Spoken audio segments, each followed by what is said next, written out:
তরিকতের ভাইয়েরা, আপনাদের জন্য একটি ধামাকা নিয়ে এসেছি আমি। একজন আল্লাহর ওলির চাক্ষুষ কেরামতি প্রমাণ, সেটি আমার পিছনের এই গাছটি। উপরে দেখেন এই গাছটি জীবিত, আর নিচে যদি আমি গোড়া দেখাই, এই গাছটি হলো গাছের গোড়া। এই গাছটি 50 বছর আগে একজন আল্লাহর ওলি এই গাছের গোড়ায় গোসল করেছেন।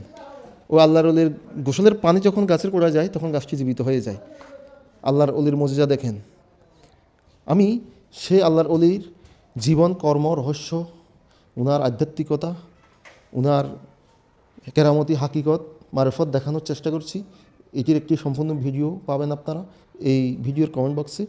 আপনারা ইউটিউব চ্যানেলের লিঙ্কে গিয়ে ক্লিক করুন, সেখানে এই গাছের কেরামতি সংবলিত যে আল্লাহর ওলি, তার নাম মধু বাবা, এই মধু বাবার সম্পূর্ণ ভিডিও রয়েছে, কমেন্টে গেলে পাবেন।